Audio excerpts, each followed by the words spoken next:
Bienvenidos al episodio número 87 de Psicólogos en el Mundo Real. Hoy vamos a estar hablando de cómo es el proceso, o por lo menos cómo fue para mí, pero que les puede ser útil para ustedes, porque como muchas veces dice el dicho, lo más personal suele ser lo más general. O sea, las cosas que nos pasan a nosotros de forma individual muchas veces le están pasando a muchas otras personas y no a todos.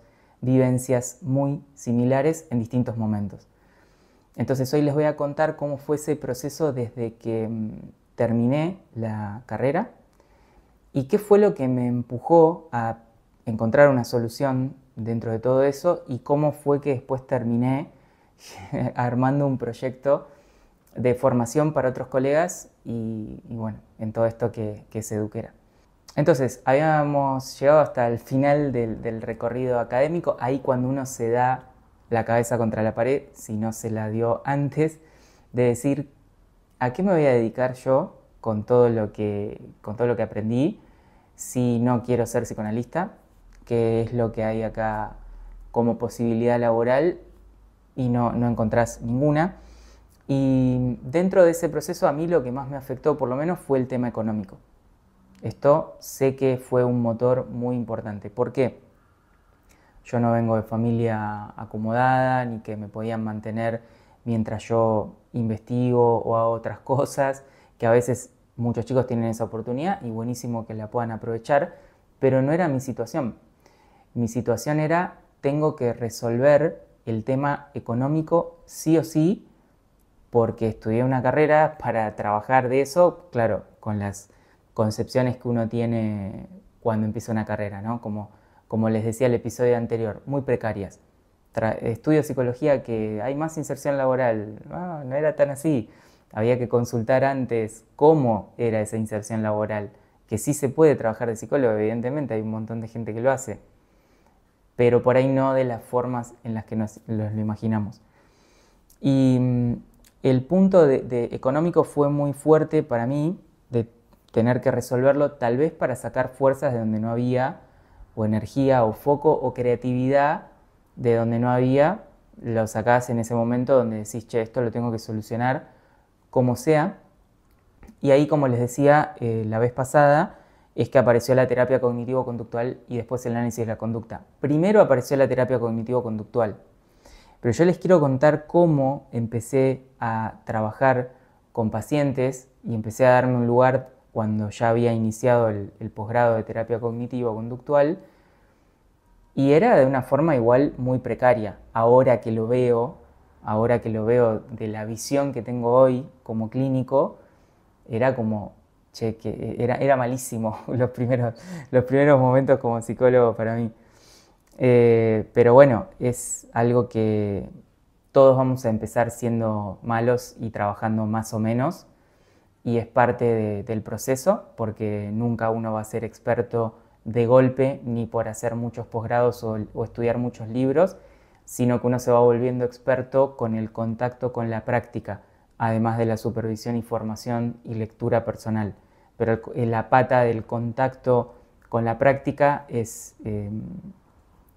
lo más importante. Y bueno, en ese proceso, cuando estaba entre que me dedico a la clínica o no, ahí aparecieron aparecieron los primeros, yo le digo como caminos que parecían más fáciles, pero en realidad eran más como un escape de la clínica, que era la orientación vocacional y los recursos humanos. Ninguno de esos dos campos prosperaron. Yo creo que porque requieren un aprendizaje en sí mismo y es igual o muy complejo como la clínica puede serlo también. Ni les cuento la inserción laboral de cada uno de esos ámbitos, es algo que hay que trabajar en sí mismo. Y yo creo que el hecho de haberlo trabajado más como un escape que como una cosa que yo quería realmente hacer, fue lo que llevó a que esos caminos no funcionaran. Pero el proceso que ustedes ven hoy, ahora, de repente, o todo el conocimiento que está en el podcast, todo lo que compartimos, no fue de la noche a la mañana. Fue todo un proceso que duró años Yo les cuento siempre que es entre 8 y 10 años, considero yo, hace mucho más que estoy en el tema de la psicología, pero entre 8 y 10 años es como el cambio. Y los primeros momentos fue con terapia cognitiva, fue que pude dar esos primeros pasos. Pero lo cierto es que me sentía totalmente desorientado. Aunque estaba haciendo el posgrado, aunque estaba avanzando con eso, aunque estaba viendo la psicología de otra forma, con la terapia cognitiva, por lo menos yo, súper desorientado. Porque la terapia cognitiva tiene un problema, a mi entender, que es que igualmente lo reconocen mucho de las personas que están en el ámbito de la terapia cognitiva, que es que la terminología que usan es bastante variada, no tienen una terminología muy estricta, entonces cada uno están usando términos de una forma muy coloquial, muy amplia, muy variada. Y por otro lado, si bien ellos cuando hacen el registro de pensamientos y todo ese trabajo que hacen con el registro de pensamientos de Beck, y la emoción, el pensamiento, conducta, situación, tienen una conexión entre el contexto y lo que la persona está pensando, o lo que la persona está pensando y lo que la persona está comportándose en ese momento, guarda una relación con el contexto, pero no es tan explícita esa relación ambiente-conducta, o ambiente-comportamiento, o ambiente-pensamiento, ambiente-emoción, lo que sea que estamos analizando. Entonces, no se entiende muy bien cuando uno tiene que pensar un caso o analizar una situación clínica, no está pensando todo el tiempo en eso y muchas veces se pierde. Se desorienta. ¿Por qué? Porque en general uno cuando interviene desde la terapia cognitiva está muy pendiente de los pensamientos y de las cogniciones, ¿no? De hecho, me acuerdo que en su momento cuando la terapia cognitiva surgió, había muchos proyectos de psicología que se llamaban cognición, pensamiento y conducta. Pensamiento, está muy presente el pensamiento, de hecho, terapia cognitiva se llama, ¿no?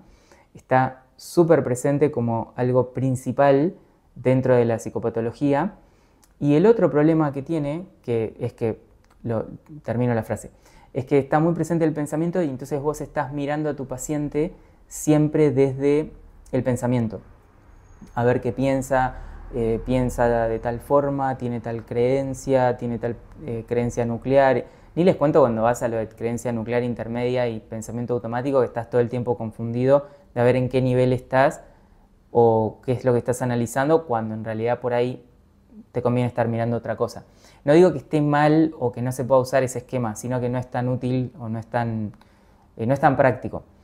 Y por otro lado, te pasa que la terapia cognitiva está muy asociada a los diagnósticos, o está muy asociada porque se desarrolló en ese contexto del desarrollo de las terapias con apoyo empírico, que fueron terapias que se desarrollaron mucho con los avances del DSM, los cambios en el DSM y la nomenclatura y clasificación del DSM. Entonces, otra cosa que te pasa cuando estás interviniendo desde la TCC más clásica, desde la TCC estándar, como le dicen algunos, es que estás viendo siempre diagnósticos o pensando siempre en diagnósticos en tu paciente y en pensamientos. Entonces, eso es una confusión fenomenal, por lo menos para mí lo era. Y nada, llegaba un paciente y lo escuchaba y estaba, por ejemplo, alguien que me hablaba más desde una cuestión de perfeccionismo. Y yo pensaba, tiene una creencia, a ver cuál es la creencia perfeccionista, y ahí te metes en un campo que es como Alicia en el País de las Maravillas. Entrás a pensamientos y ves siempre un pensamiento, y puede ser este pensamiento y el otro pensamiento. Cuando no entendés funcionalmente una conducta, todo se abre a múltiples interpretaciones y múltiples ideas y creencias, y puede tener tal creencia y tal otra, y una creencia nuclear de insuficiencia, pero al mismo tiempo es perfeccionista y tiene que todo salirle perfecto, porque si no, considera que es un fallo como persona y que la van a juzgar. Pero entonces, ¿cómo modifico esa creencia? Y tiene la creencia que es perfeccionista, pero bueno, te haces un lío. ¿En qué diagnóstico está? ¿No? Te quedas pensando, ¿qué diagnóstico tiene? no sé si tengo que intervenir desde los diagnósticos, si la creencia perfeccionista, estás completamente desorientado. Yo creo, voy a ser un poco tal vez extremo, no sé cómo trabajan realmente en profundidad los terapeutas cognitivos estándar, pero vivís en una confusión fenomenal o te vas haciendo a la práctica y más o menos le enganchás la vuelta a lo que tenés que hacer, porque evidentemente si alguien se expone a la práctica lo suficiente casi con cualquier teoría, es como estar adentro de una cancha de fútbol y que no te digan las reglas de juego y que te empiecen a caer pelotas, te sacan tarjeta roja y en otro te dan un premio, te dicen gol, y vos empezás a aprender, cuando pateo para allá, tengo que patear para allá porque todos patean para allá, y si hago esto, agarro la pelota con la mano, me sacan roja. Entonces, evidentemente, alguien que está expuesto a atender pacientes algo aprende, independientemente incluso de la teoría que tenga o del marco conceptual que tenga, aunque esto por supuesto no es lo óptimo, pero hay muchos clínicos que tienen mucha experiencia y que tienen mucha eficacia incluso, sin por ahí tener una base conceptual sólida de lo que están haciendo, pero tienen mucha experiencia y nada, saben lo que están haciendo, han trabajado con muchos pacientes con las mismas problemáticas y saben cómo moverse, por decir así, en la clínica, pero eso es más por experiencia que porque el modelo teórico esté correcto. Y bueno, a mí me pasaba que no tenía ninguna de las dos, no tenía un buen modelo teórico y no tenía experiencia. Entonces, cuando no tenés experiencia, te conviene tener un buen modelo teórico, que te marque bien derechito lo que es la práctica y que te oriente, que te genere esa seguridad. Eso yo lo encontré en el análisis funcional, que eso viene después en mi historia, pero con la terapia cognitiva era confusión y los tratamientos además eran pésimos, no eran buenos tratamientos. Por suerte no estaba abordando ninguna situación grave o extrema, pero lo que tiene el enfoque que yo trabajaba con la terapia cognitiva por lo menos es que muchas veces uno quiere intervenir a como dé lugar en pensamientos, en creencias, y muchos de los problemas no funcionan así, sencillamente no es nada personal con la terapia cognitiva, o sea, no funciona así. Basta con darse cuenta con algunas respuestas que no podemos controlar, que por más que nos lo digan y que racionalmente pensemos que no hay ningún peligro, que no pasa nada, igual lo sentimos porque no tiene que ver con una creencia ese tipo de respuesta. Pero bueno, eso tardó mucho tiempo en que yo lo pudiera entender. Al principio no lo entendía y obviamente sobre todo lo que se sentía muy feo, que por eso digo, todos estos pasos no hace falta hacerlos que se sufran tanto, se sufría, yo lo sufría en la clínica. O sea, llevaba un paciente nuevo y lo escuchaba, trataba de anotar todo porque tenía como un pánico de que se me escapara algo, que se me pasara algo, y no estaba orientado.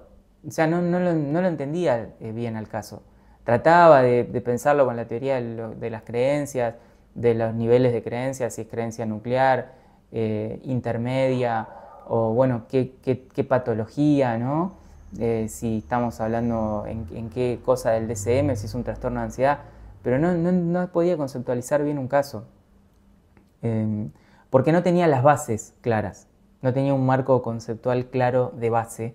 Entonces, sin eso, por más que te enseñen un montón de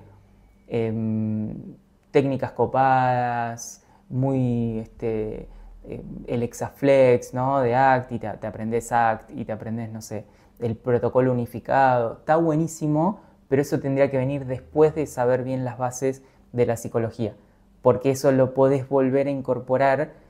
Vos podés incorporar el PU, el protocolo unificado, por ejemplo, podés incorporar el Exaflex, podés incorporar cuando tenés claridad de las bases conceptuales en las que se funda la disciplina. Si vos querés ir directo al Exaflex y a los procesos de flexibilidad psicológica de ACT, probablemente te vas a equivocar.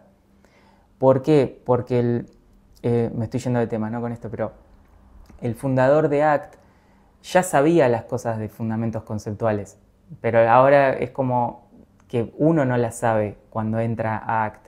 Entonces te gusta el término estar conectado en el presente, acción comprometida, los valores, pero todas esas cosas parecen cosas en el sentido de reificar un término, ¿no? Parece que la persona tiene valores o vive o no en el momento presente, pero se tiende a reificar las cosas, o tiene o no flexibilidad psicológica, ¿no? Entonces, lo que pasa muchas veces con ese enfoque cuando yo antes no aprendí bien las bases es que lo incorporo con la idea ya previamente que yo tenía de la psicología, que es una idea intuitiva que es la que tenemos todos. No es la idea más antiintuitiva del análisis funcional, sino que es la idea popular que tenemos todos de la psicología, que tengo cosas adentro y que eso hace que yo me comporte afuera de determinada forma. O sea, no terminás de entender bien de qué va la cosa, cuando eso no es la psicología. Y eso lo sentís si no lo sos del todo consciente a nivel racional de todos esos problemas que tenés a nivel conceptual, ¿sí? Lo vuelvo a decir esto que me quedó medio chicle. Si no sos consciente a nivel racional, porque no te das cuenta de todos esos problemas que tenés, que son de base conceptual, de no saber bien la base de la disciplina, los vas a sentir normalmente, si no estás completamente loco, ¿no? Hay gente que tiene una seguridad que vos decís, qué loco. Yo a veces veo gente que recién se gradúa y tiene una seguridad increíble de lo que... Hay otras personas que no, que muchas veces me vienen a consultar y las ayudo. Pero otras personas que tienen una seguridad, pero bueno, es a veces la confianza del desconocimiento. El desconocimiento muchas veces y la ignorancia o los primeros pasos a veces te puede dar esa sensación de falsa confianza. Normalmente no, normalmente nos damos cuenta de lo que nos falta. Bueno, y ¿qué les estaba diciendo? Que si no lo sabes racionalmente, lo que te falta lo vas a sentir en tu inseguridad, en tu intranquilidad, en tu desorientación y tu confusión, y muchas veces en una inseguridad que no tendría por qué estar, no tendría por qué ser tanta la inseguridad de un psicólogo, y que bueno, a ver qué dice el psiquiatra, a ver qué dice el médico, y todos parece que pueden opinar más que vos, y eso en realidad es porque vos no valorás tu profesión y tu disciplina, y no la valorás sencillamente porque no tenés los conocimientos de base que podrían hacer sentirte seguro en esa disciplina. Después, cuando yo fui aprendiendo análisis de conducta, análisis funcional, cuando fui incorporando un montón de conocimientos que terminaron de dar un cierre, que no es definitivo, porque siempre está en posibilidad de revisión el conocimiento, y lo sabemos por todos los desarrollos que vinieron después con el interconductismo y el análisis contingencial, que no me voy a meter en eso ahora, pero sabemos que esto no se va a quedar en la triple contingencia operante y únicamente vamos a incorporar cosas nuevas, pero tenés una base, porque la base es la base de cómo pensás toda la disciplina, completa. Por eso cuando muchas veces decimos que, y estas cosas las vamos a seguir hablando en los episodios que siguen, que son cosas que podemos usar en todos los casos y en cualquier caso clínico que venga, porque es una forma de pensar a la psicología, no es para un diagnóstico. Me canso de decirlo esto y mucha gente todavía lo tengo que a veces volver a explicar. Si bien está la posición transdiagnóstica y la basada en procesos, sigue sin entenderse esto. Bueno, lo seguiremos explicando, y hace 4 o 5 años que hablamos de lo mismo, y supongo que habrá varios años más hasta poder despegarnos un poco de la perspectiva de los diagnósticos. Pero esto sirve para cualquier caso porque son cuestiones transversales a la disciplina y a cualquier patología. Lo que estamos aprendiendo son las bases de la disciplina. No estamos aprendiendo algo para un diagnóstico, ¿sí? O por lo menos yo me especializo en trabajar eso, y obviamente que eso sirve para cualquier diagnóstico, y después te empezás a cuestionar en sí mismo el diagnóstico. Pero eso queda para otro episodio, y además tenemos episodios donde hablamos de los problemas de la clínica del diagnóstico. Así que busquen ahí clínica de diagnósticos, DSM, van a encontrar si les interesa el tema. Pero bueno, cuando yo empecé a incorporar esta redefinición de la psicología desde el análisis funcional, ahí la seguridad vino sola.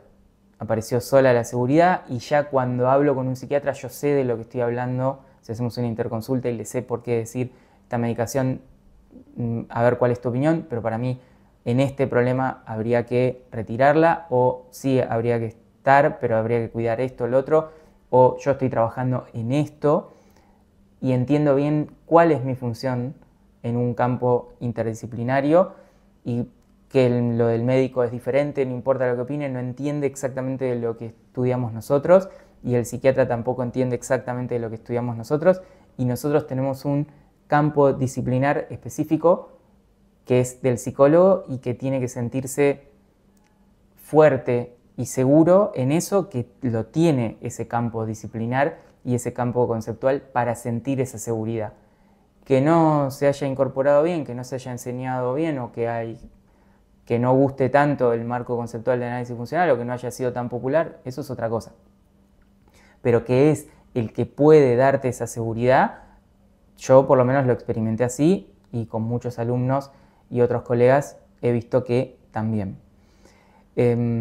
Así que bueno, la idea un poco de todo esto es que evidentemente contarles todo este proceso, esto no fue de un día para el otro, estos fueron años, y creo que vuelvo a decir, y lo voy a decir varias veces en estos episodios, porque creo que es importante, no hace falta que todo esto se haga de forma tan traumática a los golpes y en 10 años. Porque, bueno, lo pueden hacer como quieran, pero lo más útil que a mí me queda de todo esto es pedir ayuda. Es lo más fácil, es lo más rápido, y es también una forma de lidiar con las emociones que estoy lidiando en ese momento, porque lidiarlo solo es horrible. Entonces lidiar con esas emociones o con eso traumático compartido con otro que además me está enseñando y que yo me puedo apoyar en esa seguridad para dar mis primeros pasos, es súper útil y es lo mejor que hay.